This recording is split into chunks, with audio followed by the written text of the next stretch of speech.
Hello, good evening. Matt Summer TV here. Yes, live fresh from the city of Pines, the summer capital of the Philippines, Boracay.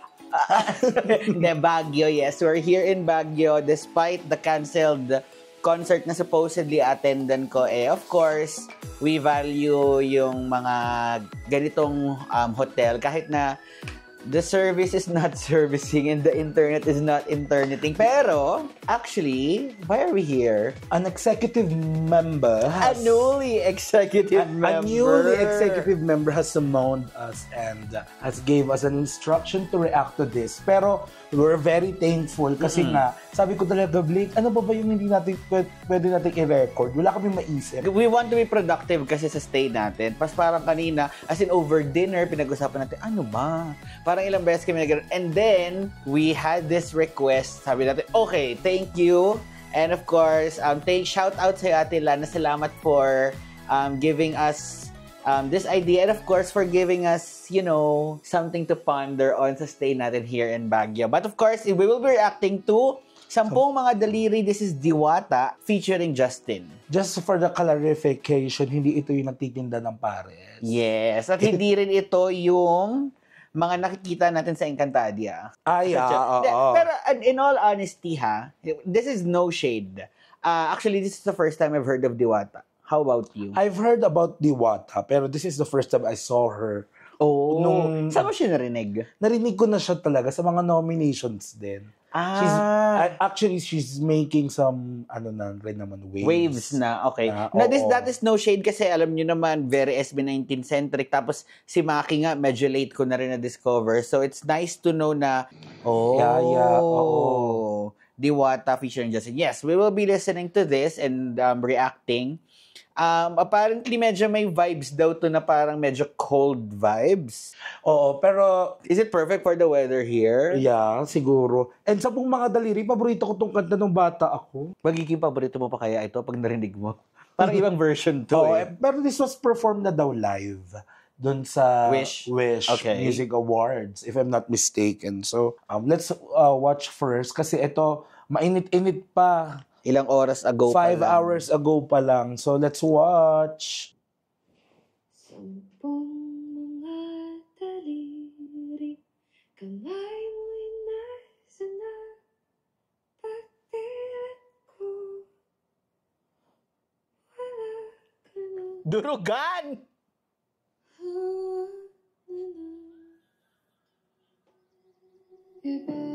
Ay! Iba yung atake niya. Iba yung Sampung Daliring alam ko. Ano to? Sampung Mga Daliri. Kamayat pa. Hindi sa kanya, Sampung Mga Daliri. Meron siya, hawak na ng iba. Ay! Alam mo, minsan talaga itong awitin na ito para sa mga daot natin, mga friendship. True. Marami akong kilalang ganyan. Talaga ba? Oo. Pangalanan mo na ngayon. Si Blake. Hindi, sorry ha. Ako aminin ko na sa'yo, Blake. No? I was expecting talaga a twist to this classic children's song. I know they will try to make this something na parang mapanakit or something. Kung hindi ba mapanakit, parang gagawa sila ng statement out of this children's song. And ito nauuso kasi ito ngayon. Kung maalala mo, di ba, pag sa Squid Games, Hindi ko di ba parang yung two parang hindi. Sige doon sa Sa one? yung doon sa green light, red light. May kanta rin yun, It's a di ba? children's game. It's a children's game, but yung palang mga children's game natin before could mean a lot more. Hindi. Kumbaga the song, tapos, I think this is Squid Games inspired. I don't know. Let's watch. Tapos ito lang Matha. I've heard kasi something of Moira, na may kanta si Moira, and then iniba yung bridge. I forgot the song but I will share it sa Twitter soon as I rinig. Parang ganito ata yung magiging banat niya, yung iibahin yung version, tapos iba yung meaning, mas masakit. Ba't mapanakit kayo? Charis! Let's watch. Pero I'm excited paano papasok ang ating mahal na si Justin. Si Bunso. Oo.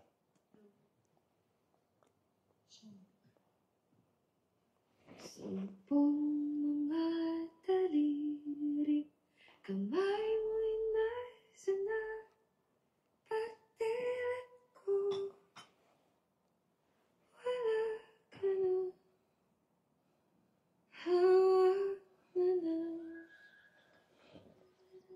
Diba?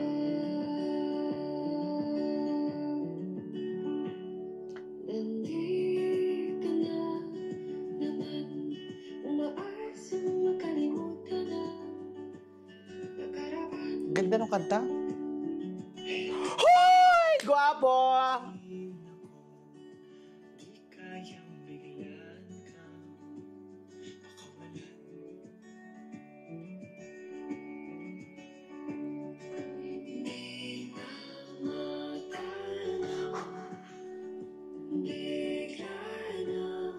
Ganda ng boses ni Ja.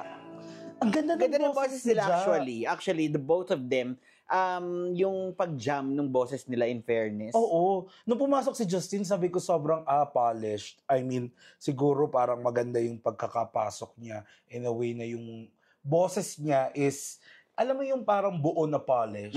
Yeah. And at the same time, sabi ko, paano kaya yung pagbe-blend din ng dalawa? Paano niya ibababa yung low register ni Ate Mo Girl na parang medyo reminiscent for me kay Moira? Very ano na nga siya, anong tawag doon? Ano may tawag sa ganyang voice? Raspy. Hindi siya raspy eh. Well, raspy and yung medyo airy na. Yung Oo. parang ganun na. Paano yung mababa? Yung parang pabulong lang? Ang baho. Ay, sorry, wag na sorry, wag na sis. signa. 10 mga daliri na lang talaga tayo. Oo nga, sorry.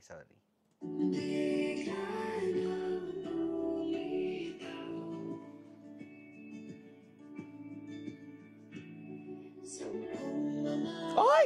Hoy! Hoy! The stairs are staring! Ano ba dyan? Cherise, ginilig naman ako doon. Ikaw naman, wait pa. Take kasi. Hindi ba yung stare niya? Wait lang, may nginig. Oh my God, hindi pwede. Kapatid ko lang si Ja. He's my brother. So, ang jowa mo, yung brother niyang nakatatanda? Yeah. Kuya Yani. Churot lang po, ha? Baka i-banish tayo from the onesie, ano? True. Kineme.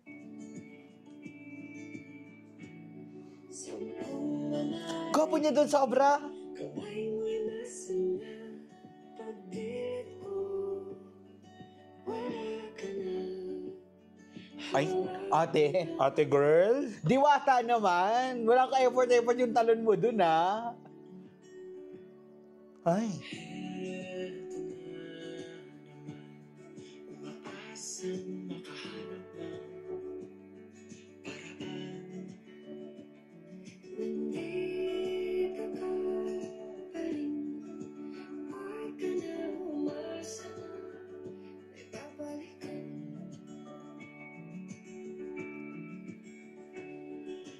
Di na matanaw.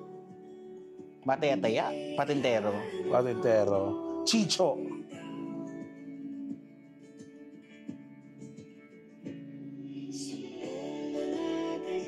Galing ng ano? So, while playing, nagkaka-inlaban na sila. Oo.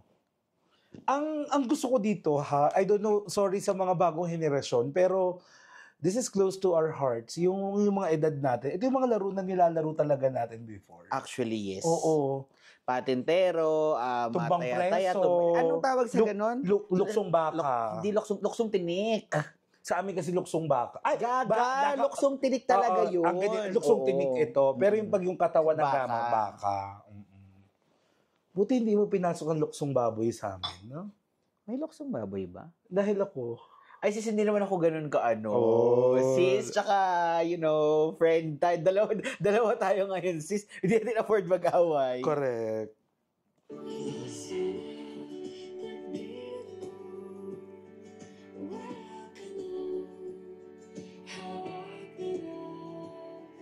Iba. Ay, Atake! atake.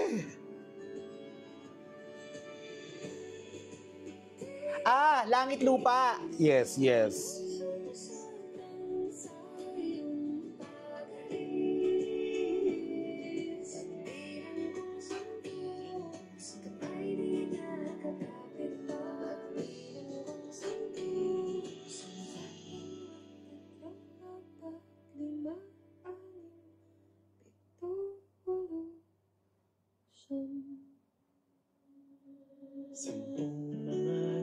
Galing ng kanta. ganda ng boses ni Ja. And in fairness kumbaga, we've seen Ja in Surreal. Pero dito, I don't know, he's giving like lead male vibes talaga. Like solid lead male vibes. Surreal was also in a way, actually hindi Surreal. The other one. What was that song of his? Yung kasama niya si RJ? Oo, ano nga yun? Yung nireacta natin Yes, na... yes, sorry. Not so good with individual titles. Kahit sa bias ko, nakakalimutan ko. Hold on.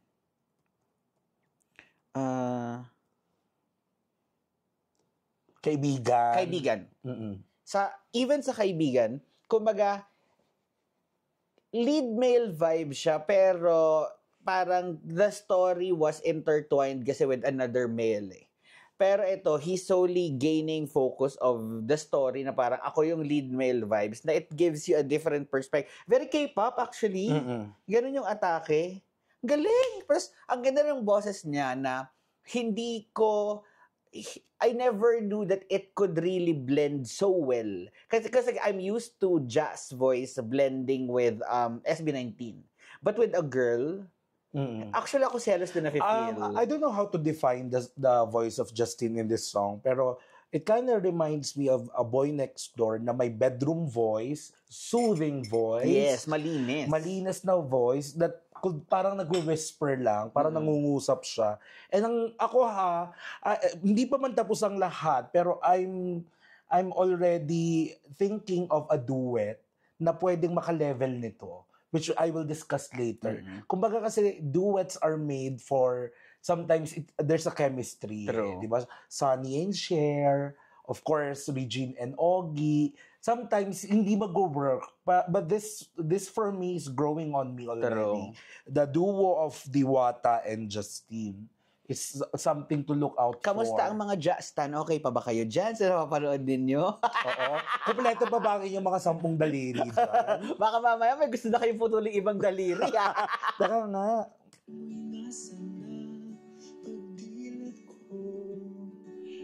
Galing? Hawak mo na.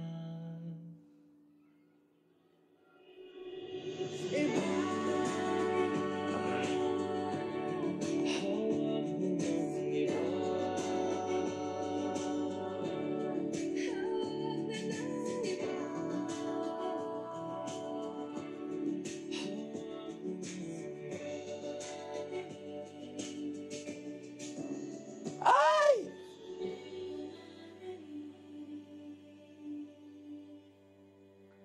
You know that, yung gano'n, ang tawag doon? Yung pagsibol na something, I don't know how you call that, a sprout.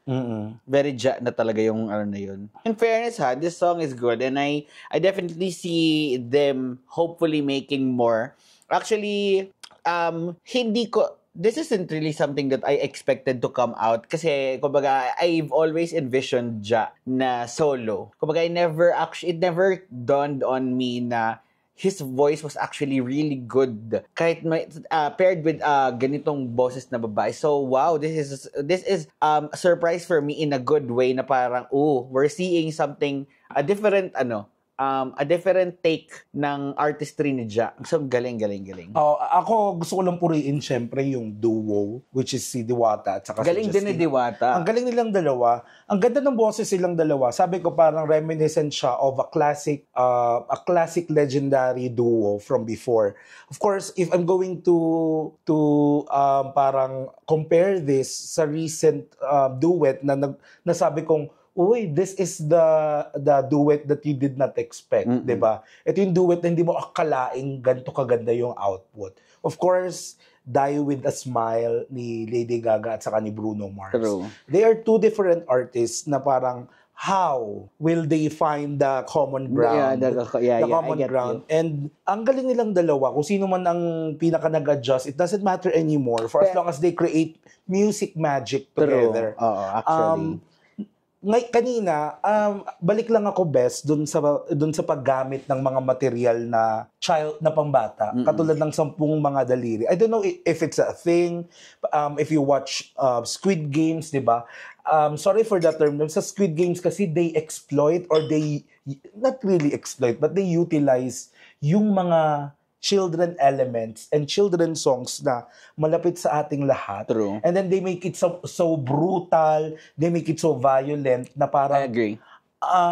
ang effect sa atin, hindi lang yung parang ine-expect natin na medyo may malaking impact sa atin because something so nostalgic becomes so tragic. I agree. Now, this song is something that is so nostalgic also, became so tragic in the end.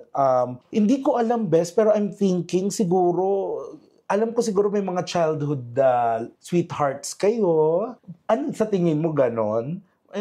Kasi in one aspect, pwedeng ganon eh. May mga childhood sweethearts kayo na parang alam mo yung childhood crushes na akala mo talaga, ito na yung mundo mo. Isang iglap lang marirealize mo, oh my God, ano na ako? You have a different take than how kasi kung ikaw, Oo. childhood, for me, this is more of a song na you think it's a light song, Mm-mm. pero if you dig into the song, it really cuts deep. Kaya nga. At mag-a-apply ito, not necessarily sa childhood, but yung modern mo. Kasi it could happen. Like right now, kung meron kang someone special na, and then yun nga, parang you never know really what transpired. And then suddenly, parang biglang, poof, it all became Coco Crunch. And then, nawala na siya. So, not necessarily childhood love, but may childhood elements, definitely. Ang pinaka-trip ko sa kantang to is it's a light feel. Their voices give you something that is not something na masakit. Pero pag dinibdib mo yung kanta, dudurugin ka ng kanta. So, sino ang nagsulat nito? Written by... Diwata. Saan? Ay, ito, written by Diwata. Oh, kabog. And Diwata, so, this is the first time that I've heard you sing You Are Stellar. Plus, combined with jazz voice, you made music magic. So, congrats. Oo. And ang cute nung MV, in fairness. Yung kanina nga, yung parang sinabi natin na parang, yun nga yung parang nangyari, di ba? Ibalik natin siya dun sa binanggit natin sa Squid Game. Mm-mm. Something so simple.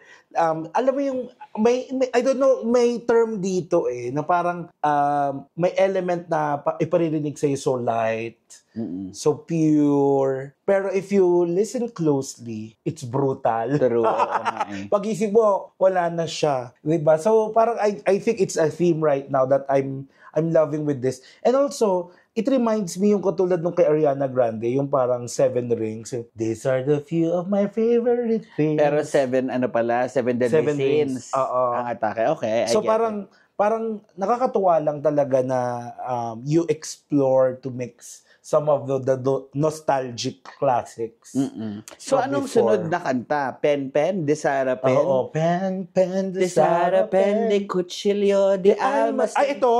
Yung pen, de Sara Pen. Pen, de Sara. Ate, iba niyo love song yan, te. Parang, De Cuchillo, de Almacen. parang thriller na yan, te. Anyway, Pero ito na lang sasabihin ko, of course, kay Ja. Kasi mas kilala ko po si Justin, no? And kay Diwata, very good Diwata. Ang gusto ko lang masabi kay Ja is, he's really carving something out of the music industry that hindi ko ina-expect na gagawin niya. Parang, he already established himself as a solo artist, but this one, I'm seeing na parang, yung nakikita ko yung growth. growth. Nakikita ko yung growth sa kanya. And yung boses niya, I'm not going to manifest for nothing. And this is not Matt Summer TV if we're not going to manifest para lang makapag-manifest kami. Ang dami na po namin na-manifest dito. But Diwata, if some movie studio, if a TV network approaches you and wanted to make this song part of a OST ng isang Pwede. teleserye o isang pelikula, mamili kayo ng mabuti. Siguro, Huwag nyo itong ipaubaya sa isang pelikula or isang teleserye na pangit yung material. Kasi this deserves an epic movie or an epic series. Yung wag nilang basta-basta ibigay na, okay, kinukuha, ibigay. Kasi itong song na ito could be used in a very good material. siguro for me, before we end this video, ako ang last comment ko is, I appreciate And I would like to echo on Ja as an artist's growth. Kasi, kumbaga, we've seen Ja from his early days with SB19, yung boses niya. It also really elevated in the sense na, kumbaga, it became better. It provided like several levels na parang The trajectory that is meron ka ng different meron ka ng different how do you call this? May different volume na sa boses ni Ja. Something that, continues to progress as he becomes as he realizes who he is as an artist. So, yun, props to Ja. Congratulations to Diwata. parang parang nasa kanya na lahat. The looks, the voice, the presence. So, I guess that's it. Congratulations to Diwata and Ja for this song and this MV. Ate Lana, salamat din. Salamat din for giving recommending us this. something na pag-opit to pander. Naghahanap talaga kasi kami ng gagawin or reactan dito sa Baguio. But I guess that's it. That's our reaction for Sampung Mga Daliri by Diwata and Justin. By Diwata featuring Justin. So that's it. This is Matt Sour TV. I'm your Sugar Spice and sometimes nice. My name is Blake. If you want to support our channel, pwede po kayo magpadala via GCash or PayPal. And of course, kung gusto nyo ng mainit-init na chika, you can subscribe sa aming MST membership. Yes. And this is Matt. Bye! Ang ganda talaga. In fairness, good shit siya.